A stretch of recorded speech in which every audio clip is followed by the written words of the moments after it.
Oriana power అసలు ఈ stock ఎందుకు పడిపోతోంది? ఒకానొక టైంలో నా పోర్ట్‌ఫోలియోని ఆకాశంలో నిలబెట్టిందండి. బట్ ఇప్పుడు ఇదే స్టాక్ నా పోర్ట్‌ఫోలియోని పాతాళంలోకైతే పట్టుకుపోవడానికి రెడీగా ఉంది. ఈ స్టాక్ ఎందుకు పడిపోతుందో చాలా మందికి రీజన్స్ కూడా తెలియట్లేదండి. అండ్ ఇప్పుడు నేను చెప్పే విషయాలు మీరు చాలా జాగ్రత్తగా వినాలి. నేను మాట్లాడే ప్రతి పదం మీరు ఖచ్చితంగా అర్థం చేసుకోవాలండి. ఓరియానా పవర్ కంపెనీలో మల్టిపుల్ కన్సర్న్స్ కలిపి మనకి మార్కెట్‌లో కాన్ఫిడెన్స్‌ని డ్యామేజ్ చేశాయి. ఇక మన వీడియోస్‌లో కామెంట్ సెక్షన్‌లో ఓరియానా పవర్ గురించి అడిగితే కొంతమంది నిజంగా భయపెట్టేలాగా స్టాక్ ఇక కంప్లీట్‌గా పోతుందని, 200కి పడిపోతుందని జనాల్ని భయపెట్టేలాగా కామెంట్స్ చేస్తున్నారండి. ఇక్కడ నేను ఒక్కటే రిక్వెస్ట్ చేస్తున్నా. మీకు నిజంగా ఆన్సర్ తెలిస్తే ఏం జరిగిందో చెప్పడానికి ట్రై చేయండి.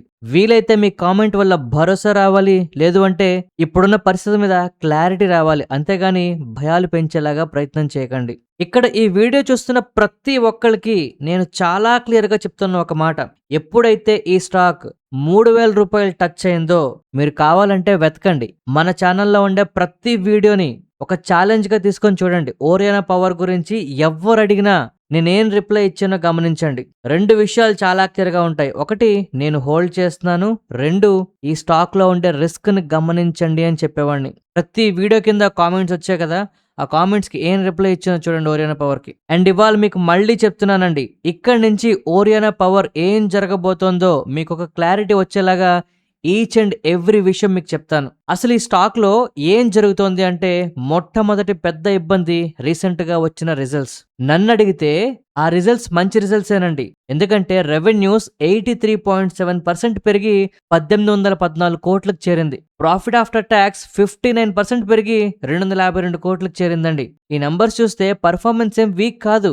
కానీ మేనేజ్మెంట్ వాళ్ళు ఏం చెప్పారు? ఇంతకు ముందు 2000 కోట్లు దాటి మేము రెవెన్యూ చేస్తామన్నారు. ప్రాఫిట్ ఆఫ్టర్ టాక్స్ లో ఆల్మోస్ట్ 100% గ్రోత్ ని మేము తీసుకురాగలము అని చెప్పారు. 2000 కోట్లు వస్తాయన్న దగ్గర 1800 కోట్లు రావడం మార్కెట్లు నెగటివ్ గా తీసుకున్నాయి. ఇక ప్రాఫిట్ ఆఫ్టర్ టాక్స్ లో 100% గ్రోత్ ఇండికేట్ చేసిన వాళ్ళు దాన్ని అచీవ్ చేయడంలో కొంతవరకు సఫలం అవ్వలేదనే చెప్పాలి. సో 59% ప్రాఫిట్ గ్రోత్ వచ్చినా కూడా ఎక్స్ట్రీమ్ ఎక్స్పెక్టేషన్స్ ఉండడం వల్ల మంచి పర్ఫార్మెన్స్ కూడా మనకి వీక్ గా అయిపోయిందండి. ఇక రెండో పెద్ద విషయం ఏంటంటే ప్రాఫిట్ మార్జిన్స్ కూడా తగ్గిపోయాయి. 2025లో 16% ఉంటే 2026కి వచ్చేసరికి 13.91 కింద నమోదు చేశారు. అంటే ప్రాఫిట్లు ఓవరాల్ గా పెరిగాయండి. కానీ రెవెన్యూస్ తో కంపేర్ చేస్తే ప్రాఫిటబిలిటీ కొంచెం తగ్గింది. ఈ ప్రాఫిటబిలిటీ ఎందుకు తగ్గిందో మనం ఇప్పుడు చాలా సార్లు చెప్పుకున్నాం. కానీ మూడో అతిపెద్ద విషయం ఏంటి అంటే వీళ్ళ తాలూకా అసెట్ మానిటైజేషన్ డిలే అయిపోయిందండి. ఇక్కడ మీ అందరికీ తెలియాల్సిన విషయం ఏంటి అంటే ఓరియానా పవర్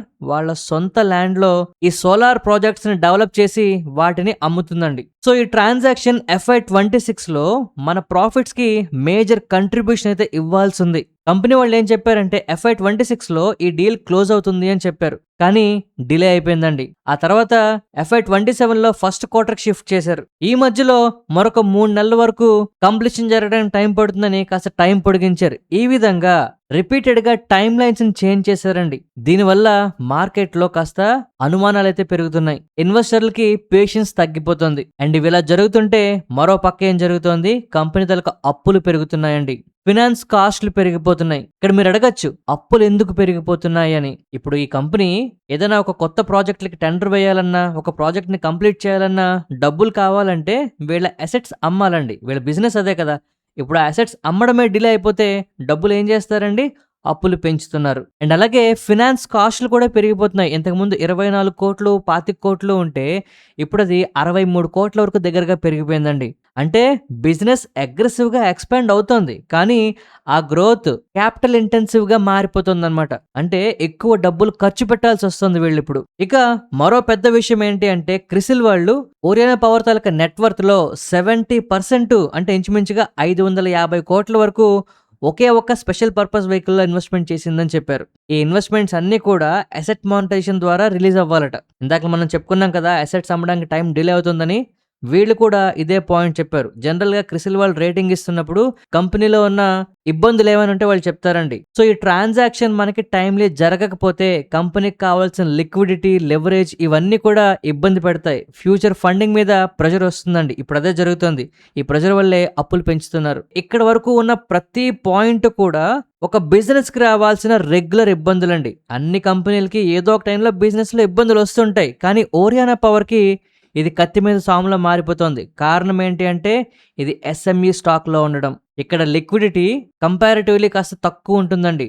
బయింగ్ వచ్చినప్పుడు షార్ప్ అప్ సైడ్ ఎలా వస్తుందో సెల్లింగ్ వచ్చినప్పుడు కూడా ఆ ప్రెషర్ అంతే ఎక్కువ కనిపిస్తుంది. సో ఇప్పటి వరకు మనం చెప్పుకున్న పాయింట్స్ వింటే బిజినెస్ కొలాప్స్ అవుతుందా అని చాలా మంది క్వశ్చన్స్ అడుగుతుంటారండి. ఎందుకంటే కామెంట్ సెక్షన్ లో కొంతమంది ఈ స్టాక్ 200కి వెళ్తుందని లేదా కింద పడిపోతుందని ఇలా చాలా మాట్లాడుతున్నారండి. ఇక్కడ మనం అర్థం చేసుకోవాల్సింది ఏంటంటే ఈ అసెట్ మానిటైజేషన్ చేస్తున్న సంస్థ పేరు గమనించండి, క్రిసిల్ సంస్థ ఇచ్చిన రేటింగ్ గమనించండి. వాటి గురించి నేను చెప్తానండి, ఒక్కసారి వినండి. ప్రజెంట్ సినారియోలో FY26 లో కంపెనీ తలక పర్ఫార్మెన్స్ చూస్తే గ్రోత్ అయితే బానే ఉన్నది.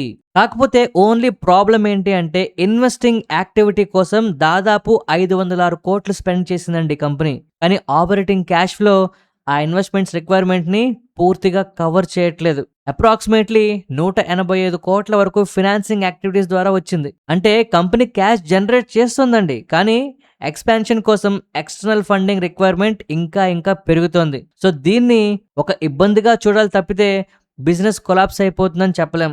ఇక ప్రపంచం మొత్తం తలకిందులు అయినా కూడా ఈ కంపెనీ నిలబడిపోయే పరిస్థితి ఒకే ఒక్క ఈవెంట్ వల్ల అయితే వస్తుందండి. అదే అసెట్ మానిటైజేషన్ జరగాలి. స్టార్టింగ్ నుంచి మనం చెప్పుకుంటున్నాం కదా, యాక్టిస్ అనే ట్రాన్సాక్షన్ లో అసలు ఏం జరుగుతుందో మీకు తెలియాలండి. ఈ ట్రాన్సాక్షన్ చాలా ఇంపార్టెంట్. ఎందుకంటే ఈ ట్రాన్సాక్షన్ కనుక కంప్లీట్ అయితే అంటే అసెట్ మానిటైజేషన్ కంప్లీట్ అయితే క్యాష్ అన్లాక్ అవుతుంది, అప్పులు తగ్గుతాయి, బ్యాలెన్స్ షీట్ ఇంప్రూవ్ అవుతుంది, కొత్త ప్రాజెక్టుల్లో ఇన్వెస్ట్మెంట్ చేయడానికి లేదా రీఇన్వెస్ట్మెంట్ చేయడానికి డబ్బులు చేతిలో ఉంటాయి. ఇప్పుడు ఇంతవరకు ఈ స్టాక్ లో ఉన్న అన్ని సమస్యలకి ఒకే ఒక్క పరిష్కారంలా కనిపిస్తుంది యాక్టిస్ ట్రాన్సాక్షన్. అండ్ ఈ యాక్టిస్ ట్రాన్సాక్షన్ మనకి పాజిటివ్ సినారియోనే తీసుకొస్తుందని చెప్పడానికి నేను కొన్ని ఎగ్జాంపుల్స్ చెప్తాను చూడండి. ఇది యాక్చువల్ గా June 30 తాలూకా అప్డేట్ అండి. ఇక్కడ వీళ్ళు ఏం చెప్తున్నారంటే కంపెనీ తాలూకా 2 సబ్సిడరీస్ ఓవరాల్ గా 414 కోట్ల నుంచి 488 కోట్లకి రివైజ్ అయ్యిందని చెప్తున్నారు. అండ్ వీళ్ళు కంప్లీట్ చేయాల్సిన టైం లైన్ మరొక 3 months కింద అయితే మార్చారండి. అంటే ఎఫెక్టివ్ గా మనకి సెప్టెంబర్ 30, 2026కి టైం అయితే తీసుకున్నారు. దీనికి షేర్ హోల్డర్స్ అప్రూవల్ కూడా ఇచ్చారండి జూలై 30 తారీఖున. అంటే డీల్ క్యాన్సిల్ కాలేదు, జస్ట్ మనకి డిలే అయ్యింది. అండ్ ఈ డిలే అయిన టైంలో అసెట్స్ తాలూకా వాల్యుయేషన్ కూడా మనకి పెరగడం జరిగింది. ట్రాన్సాక్షన్ టైం లైన్ ఇప్పటికే షిఫ్ట్ అయిందండి. యాక్చువల్ గా క్యాష్ ఇంకా రిసీవ్ అవడానికి ఈ డిలే వల్ల మనకి ఇంకా టైం పడుతుంది. సో ఇప్పుడు యాక్టిస్ ట్రాన్సాక్షన్ కనుక కంప్లీట్ అయితే ఆల్మోస్ట్ మన కంపెనీలో ఉన్న పెద్ద ప్రాబ్లమ్స్ అన్ని కూడా డిలే అయిపోతాయి. అండ్ ఇక్కడ ఇంకో ఇంపార్టెంట్ విషయం ఏంటంటే చాలా మంది ఈ యాక్టిస్ ట్రాన్సాక్షన్ లో అప్రాక్స్ గా 954 కోట్ల ఎంటర్ప్రైజ్ వాల్యూ వస్తుంది అంటే ఓరియానా పవర్ కి 954 కోట్ల ప్రాఫిట్ వచ్చేస్తుందని లేదంటే క్యాష్ వచ్చేస్తుంది అనుకుంటున్నారండి. కాదు, ఎంటర్ప్రైజ్ వాల్యూలో ఆ ప్రాజెక్ట్ వీళ్ళు చేసిన అప్పు, దానికి సంబంధించిన లయబిలిటీస్, చాలా అడ్జస్ట్మెంట్లు ఉంటాయండి. సో ఈ వస్తున్న నెంబర్ కి కొంత తక్కువే వస్తుంది. ఆ తర్వాత ఆ నెంబర్ చూసి తగ్గిపోయింది అని చెప్పి మళ్ళీ ఇబ్బంది పడతారేమో, నేను ముందుగానే చెప్తున్నా.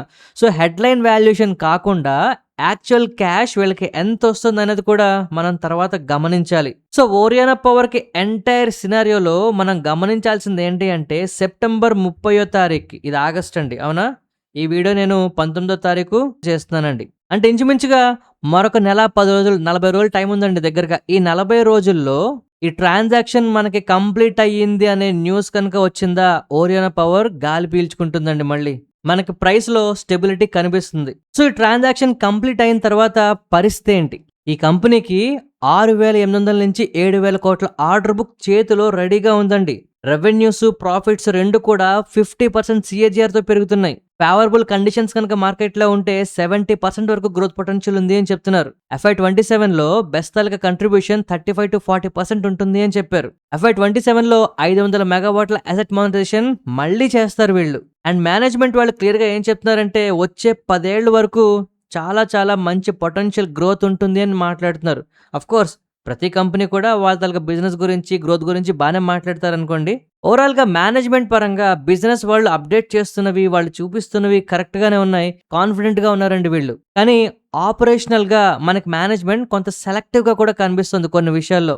ఎందుకంటే ఈ సెలెక్టివ్నెస్ రీసెంట్ టైమ్స్ లో రెవెన్యూస్ చూపించడానికి వీళ్ళు ఏ ప్రాజెక్టులు పెడితే ఆ ప్రాజెక్టులను యాక్సెప్ట్ చేయట్లేదు. కేవలం మంచి మార్జిన్స్ ఉంటేనే యాక్సెప్ట్ చేస్తున్నారు, లేదంటే ఎగ్జిస్టింగ్ ఆర్డర్స్ చాలన్నట్టు కూర్చుంటున్నారు. ఒక విధంగా ఈ ఆర్డర్స్ రీసెంట్ గా అప్డేట్స్ లేకపోవడం కూడా మార్కెట్‌లో కొంత నెగటివిటీ పెరగడానికి దోహదపడుతుందేమో. సో, ఇక్కడ నా ఒపీనియన్ నేను చెప్తున్నానండి. మేనేజ్‌మెంట్ తాలూకా సెంటిమెంట్ చాలా చాలా స్ట్రాంగ్‌గా, బుల్లిష్‌గా కనిపిస్తుంది. కానీ ఎగ్జిక్యూషన్ మాత్రం సెలెక్టివ్‌గా, కన్జర్వేటివ్‌గా మంచి ప్రాజెక్టులొస్తేనే సెలెక్ట్ చేసుకుంటున్నారు. దీనివల్ల కంపెనీ ఏం చేస్తుంది? ఏం ప్రాజెక్టులు లేవా? అనే ఒక ఫీలింగ్ కలుగుతుందండి. ఇక మేనేజ్‌మెంట్ తాలూకా క్రెడిబిలిటీ గురించి మాట్లాడితే ఒకప్పుడు 100% ఉండేది. కానీ రీసెంట్ టైమ్స్‌లో ఈ అసెట్ మానిటైజేషన్ డిలే అయిపోయిందండి. మీరు అడగొచ్చు సార్, అసెట్ మానిటైజేషన్ డిలే అయిపోయింది. అది కంపెనీ చేసిన తప్పు కాదు కదా! ఇప్పుడు మేనేజ్‌మెంట్ మీద ఎందుకు అపనమ్మకం వస్తుందని. మనం అర్థం చేసుకోవాల్సింది ఏంటంటే, మార్కెట్‌లోకి కంపెనీ గురించి ఏ న్యూస్ వచ్చినా కంపెనీ వాళ్ళు స్వయంగా మేనేజ్‌మెంట్ వాళ్ళు చెప్పిందే. వీళ్ళేం చెప్పారు? ఇగో మేము ఈ యాక్టర్స్‌కి మా తాలూకా అసెట్స్ అమ్మేస్తున్నాం. దీంతో 900 కోట్లు, 1000 కోట్లు మాకొస్తాయని చెప్పారు. ఎలా చెప్పారంటే, మా ఇంట్లో ఉన్న బిందుని పక్కింట్లో పెడతాము అన్నంత ఈజీగా జరిగిపోతుందన్నట్టు చెప్పారండి. కానీ అది డిలే అయిపోతూ వస్తుంది. ఈ డిలే అవ్వడం ఏంటంటే, ఇప్పుడు మార్కెట్‌లో ఉన్న ఓవరాల్ పరిస్థితులకి క్రెడిబిలిటీ మీద దెబ్బ పడేలా కనిపిస్తుంది పరిస్థితి. సో, మేనేజ్‌మెంట్ వాళ్ళ తాలూకా స్టేట్మెంట్ క్లియర్‌గా వాళ్ళ పర్పస్ ఏంటండి? ప్రైమరీలో ఒక అష్యూరెన్స్ ఇవ్వడం. ఎస్పెషల్లీ ఎర్లియర్‌గా ఎక్స్‌పెక్టేషన్స్ పూర్తిగా మీట్ అవ్వకపోతే ఆ తర్వాత ఇంకా ఇబ్బంది పడతామండి. అయితే ఈ మేనేజ్‌మెంట్‌తో పాటు క్రిసిల్ రేటింగ్ కూడా మనకి ఒక దన్నుగా నిలుస్తుంది ఇక్కడ. క్రిసిల్ వాళ్ళు దీనికి మంచి రేటింగ్ ఇచ్చారండి. ఈ కంపెనీకి ఇచ్చిన రేటింగ్ ఏ, స్టేబుల్‌గా ఉంది అని చెప్పారండి. సో, అందువల్ల ఏంటి అంటే ప్రస్తుతానికైతే భయపడక్కర్లేదు. కానీ క్రిసిల్ సంస్థ వాళ్ళు కూడా ఒక పాయింట్‌ని మెన్షన్ చేశారు. వర్కింగ్ క్యాపిటల్ స్ట్రెచ్ అనేది పెరుగుతోంది అంటున్నారు. అసెట్ మానిటైజేషన్ కంప్లీట్ అయిపోతే ఆ స్ట్రెచ్ కూడా మనకి తగ్గిపోతుందండి. జెన్యూన్‌గా ఈ కంపెనీకున్న ప్రాబ్లమ్స్ మనం అడ్రెస్ చేయగలం. మనకు అర్థమవుతోంది ప్రతి బిజినెస్‌కి ఇలాంటి ప్రాబ్లమ్స్ వస్తాయని. కానీ రీసెంట్ టైమ్స్‌లో ఇక రేపనేది లేకుండా ఎందుకు ఈ స్టాక్ పడిపోతుందనే క్వెషన్‌కి ఆన్సర్ మనకు దొరకాలండి. ఇక్కడ ఒక పాజిబుల్ టెక్నికల్ ఫ్యాక్టర్ అయితే మనకు కనిపిస్తుంది. అదే ప్రమోటర్ తాలూకా లాక్ ఇన్ ఎక్స్‌పైరీ. రీసెంట్‌గా ఆగస్ట్ నెలలో ఆల్మోస్ట్ 38 లక్షల షేర్లు అంటే టోటల్ ఈక్విటీలో 18% ఆఫ్ ద స్టాక్స్ మనకి 3 సంవత్సరాల ఐపీఓ లాక్ ఇన్ పీరియడ్‌ని కంప్లీట్ చేసుకున్నాయండి. సో, అందువల్ల రీసెంట్‌గా ఈ స్టాక్ 1500 నుంచి 1200 దగ్గరికి ఈజీగా పడిపోవడానికి ఈ సెల్లింగ్ కూడా మనకి కారణం అవ్వచ్చు. ఇక్కడ చాలా మంది తప్పుగా అర్థం చేసుకునేది ఏంటి అంటే, లాక్ ఇన్ పీరియడ్ మనకి ఓపెన్ అయింది అంటే ప్రమోటర్లు వాటాలు అమ్మేస్తున్నారని కాదండి. ఎందుకంటే ప్రమోటర్లు వాటాలు అమ్మితే బల్క్ డీల్స్ జరుగుతాయి. అవి మనకు కనబడలేదు. అలాగే ప్రమోటర్లు వాళ్ళ తాలూకా కంపెనీలో 26% ఆఫ్ ద షేర్స్ మీద ఎన్‌డీయూ క్రియేట్ చేశారండి. అండర్‌టేకింగ్ పీరియడ్‌లో ఆ షేర్ ట్రాన్స్‌ఫర్‌లు కావు, ప్లెడ్జ్ కూడా చేయలేరు. కంపెనీ డిస్క్లోజర్ ప్రకారం ఇది ప్లెడ్జ్ కూడా కాదు.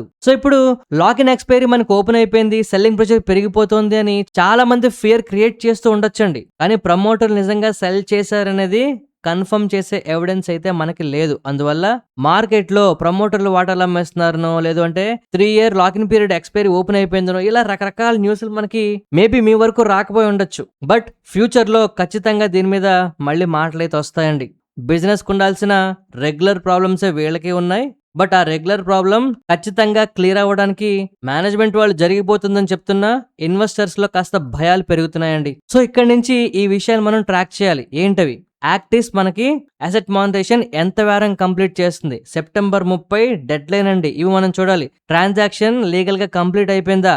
యాక్చువల్‌గా క్యాష్ ఎంతొచ్చింది? లేపోతే ఈ ట్రాన్సాక్షన్ మళ్ళీ పోస్ట్‌పోన్ చేస్తారా? ఎంత టైం ఎక్స్‌టెండ్ చేస్తారు? ఇలాంటి ప్రతి విషయం మనం అబ్జర్వ్ చేయాలి. అయితే మానిటైజేషన్ అయిపోయిన తర్వాత ఏం జరుగుతుంది? డబ్బులు చేతికొస్తాయి కదా! దీనివల్ల అప్పు ఏం జరుగుతుంది? తగ్గుతోందా? ఫినాన్స్ కాస్టులు తగ్గుతున్నాయా? లేదా వచ్చిన క్యాష్ మొత్తం మళ్ళీ కొత్త ప్రాజెక్ట్‌లో ఇన్వెస్ట్‌మెంట్ చేసేస్తున్నారా? దీన్ని కూడా మనం గమనించాలి. ఇక ఓరియానా పవర్‌లో నెక్స్ట్ బిగ్గెస్ట్ విషయం ఏంటి అంటే రిజల్ట్స్ వచ్చేటప్పుడు బ్యాటరీ ఎనర్జీ స్టోరేజ్ సిస్టమ్‌కి సంబంధించి ఎంత రెవెన్యూస్ వీళ్ళు జనరేట్ చేస్తున్నారో చూడాలండి. అండ్ వస్తున్న రెవెన్యూస్‌కి మార్జిన్స్ మనకి స్టేబుల్‌గా ఉన్నాయో లేదో చూసుకోవాలి. ప్రాఫిట్ గ్రోత్ కంటిన్యూ అవుతుందో లేదో చూసుకోవాలి. అండ్ వీళ్ళకి 6,600 కోట్లో 7,000 కోట్ల ఆర్డర్ బుక్ ఉంది కదా! దీన్ని ఎగ్జిక్యూట్ చేస్తున్నారా? ఎంతవరకు ఎగ్జిక్యూషన్ జరుగుతోంది? క్యాష్ కలెక్షన్ కరెక్ట్‌గా కనిపిస్తుందా లేదా? ఈ సైకిల్ మొత్తాన్ని మనం చాలా జాగ్రత్తగా అబ్జర్వ్ చేయాలండి. అండ్ ఈ టైంలో ప్రమోటర్లు వాటాలు అమ్ముతున్నట్టు గానీ, ప్లెడ్జ్ చేస్తున్నట్టు గానీ న్యూస్ వచ్చింది అంటే మరి కాస్త టెన్షన్స్ అయితే ఖచ్చితంగా పెరుగుతాయండి. అందువల్ల బ్లాక్ డీల్స్‌లో గానీ, లేదు అంటే ఇన్సైడర్స్ ఏమైనా సెల్ చేస్తున్నారా, బై చేస్తున్నారా ఇలాంటి డిస్క్లోజర్స్ కూడా మనం ఖచ్చితంగా ఫాలోఅప్ చేసుకోవాలి. సో, ఓరియానా పవర్ తాలూకా బిజినెస్ అవుట్‌లుక్ ఇప్పటికీ పాజిటివ్ గానే ఉందండి. మేనేజ్‌మెంట్ వాళ్ళు చాలా క్లియర్‌గా బుల్లిష్‌గా అయితే కనిపిస్తున్నారు. But current stock taluka price చూస్తే ఫాల్ వల్ల ఇమ్మీడియేట్‌గా బిజినెస్ కొలాప్స్ అయిపోతుందా? లేదా అసలు ఏం జరుగుతోంది? ఎందుకు ఇలా పడిపోతుందనే అనుమానాలకి ఇప్పటికి మీకైతే క్లియర్ కట్ ఆన్సర్‌లు దొరికాయని నేను అనుకుంటున్నానండి. సో, ఈ మొత్తం ఎంటైర్ స్టోరీలో స్టాక్ పడిపోవడానికి ప్రధాన కారణం ఏంటి అంటే ఎక్స్‌పెక్టేషన్స్. 100% గ్రోత్‌ని ఎక్స్‌పెక్ట్ చేశారండి. దాన్ని డెలివర్ చేయలేకపోయారు. యాక్టిస్ ఈ సంస్థ అసెట్ మానిటైజేషన్‌కి ముందుకొచ్చింది. కానీ ఆ ట్రాన్సాక్షన్ కంప్లీట్ చేయడంలో, అసెట్ మానిటైజేషన్ చేయడంలో కాస్త డిలేస్ జరుగుతున్నాయి. ఆ టైంని ఎక్స్‌టెండ్ చేస్తున్నారు వీళ్ళు. దీనివల్ల చేతికి రావాల్సిన డబ్బులు రాకపోవడంతో అప్పులు కొంచెం పెరుగుతున్నాయి. అండ్ స్పెసిఫిక్ కొన్ని ఎస్‌పీవీస్ అంటారు. స్పెషల్ పర్పస్ వెహికల్స్‌లో వీళ్ళు హెవీగా ఇన్వెస్ట్‌మెంట్ చేస్తున్నారండి. మేనేజ్మెంట్ వాళ్ళైతే క్లెయిమ్స్ గట్టిగా చేస్తున్న ఎగ్జిక్యూషన్‌లో కాస్త స్లో డౌన్ కనిపించడం వల్ల ఎక్స్‌పెక్టేషన్స్ రీచ్ అవ్వలేకపోయారు. ఈ ఇష్యూస్ అన్నీ సాల్వ్ అవ్వడానికి ఒకే ఒక్కటి జరగాలండి. యాక్టిస్ ట్రాన్సాక్షన్ అసెట్ మానిటైజేషన్ సెప్టెంబర్ 30 కల్లా కంప్లీట్ అవ్వాలి. ఇది జరిగింది అంటే కంపెనీ బతికేస్తుందండి. బతికి బట్టపట్టడం కాదు, మళ్ళీ పోర్ట్‌ఫోలియోని పైకి తీసుకెళ్ళొచ్చు. బట్ ఇందులో మళ్ళీ ఏమైనా తేడాలు జరిగాయా? మనం వర్స్ట్‌కైతే ప్రిపేర్ అవుతామండి. అప్పుడు కూడా మేనేజ్మెంట్ వాళ్ళు ఏం చెప్తారనే దాని మీద ఇంకాస్త సెల్లింగ్ ప్రెషర్ ఎక్కువవుతుందా? లేదు అంటే ఇంకా జనాలు వెయిట్ చేస్తారనేది మనకి క్లారిటీ వస్తుంది. ప్రస్తుతానికైతే మార్కెట్‌లో భయాలెక్కువున్నాయి. ఎక్స్‌పెక్టేషన్స్ రీచ్ అవ్వకపోవడంతో సెల్లింగ్ ప్రెషర్ కనిపిస్తోంది. ఇది ఈ కంపెనీలో ఉన్న ఎగ్జాక్ట్ సినారియో అండి ప్రస్తుతానికి. నేనైతే నాకు తెలిసిన 100% ఇన్ఫర్మేషన్‌ని మీకు ఇవ్వడానికైతే ట్రై చేశాను. మీకు ఇంకేమైనా విషయాలు తెలిస్తే తప్పకుండా కామెంట్ సెక్షన్‌లో చెప్పండి. ఈ వీడియో నచ్చితే తప్పకుండా లైక్ చేయండి. ఎవరికైనా ఉపయోగపడుతుందంటే మీ ఫ్రెండ్స్ అండ్ కొలీగ్స్ అందరికి షేర్ చేసి మన వీడియోస్‌ని మరింత మందికి చేరువయ్యేలాగా హెల్ప్ చేయండి. ఈ హెల్ప్ చేస్తారని ఆశిస్తూ మరొక మంచి వీడియోతో కలుద్దామండి. ధన్యవాదాలు.